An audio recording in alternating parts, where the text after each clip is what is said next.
90 feet beneath this hilltop, there's a room blasted out of solid granite.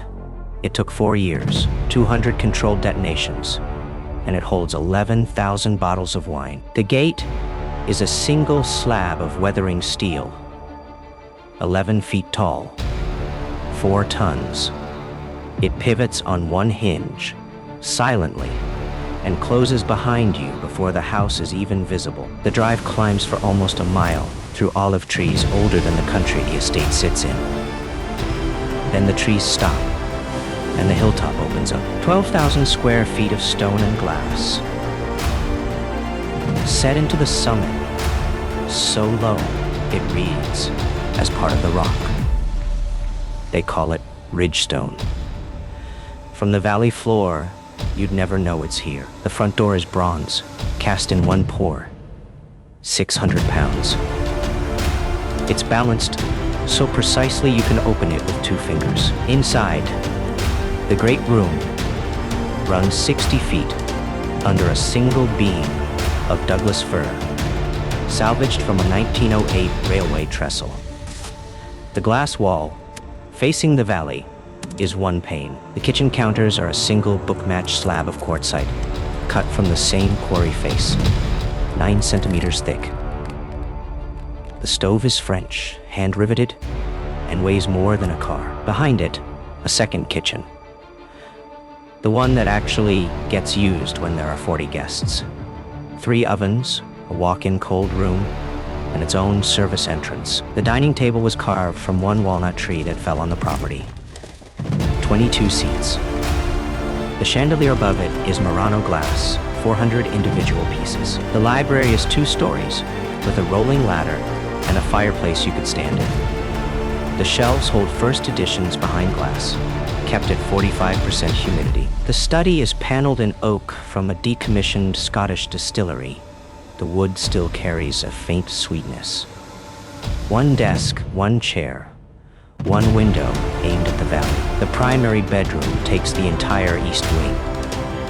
The bed faces a wall of glass that slides fully into the floor, so the room becomes a terrace at the touch of a button. The bathtub was carved from a single block of Carrara marble. It took 3 men and a crane to install it before the walls went up around it. The dressing room is bigger than most apartments, climate controlled, with a rotating rack system borrowed from dry cleaners, and a jewelry safe rated to withstand a fire for 2 hours. The gym overlooks the pool with a boxing ring, a climbing wall, and rubber flooring poured seamless. Somebody specified competition-grade everything. Next door, a spa, cedar sauna, steam room, and a cold plunge held at exactly 3 degrees Celsius, fed by the estate's own spring. The theater seats 14 leather recliners. The walls are lined with acoustic panels covered in mohair, and the projector alone costs more than the average American house. Outside, the pool is 75 feet, infinity edged, tiled in glass, the color of deep water. It's heated year-round, whether anyone's here or not. And then there's the door in the floor, a brass and glass elevator, built by a Swiss funicular company that descends 90 feet through solid rock. Shaft walls are raw granite, left exactly as the blasting shape, lit by a single line of light running the full drop. The ride takes 40 seconds. The cellar itself holds a constant 14 degrees with no machinery at all. The rock does the work. 11,000 bottles in racks of black steel. Some older than the light bulb. At the center, a tasting room.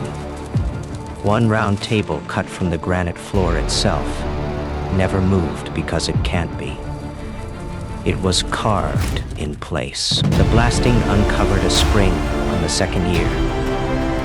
Instead of sealing it, they let it run. A thread of water crossing the cellar floor in a channel of polished stone. A brass dumbwaiter runs from the cellar to the kitchen, 90 feet straight up. You call a bottle the way other houses call an elevator. 11 people work here full time, and the house is built so you never see any of them. That's the part no one mentions at this altitude.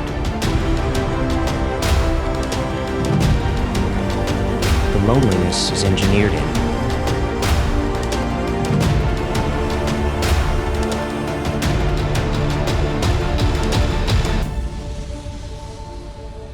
Same as the plumbing. At dusk, the lights come on by themselves.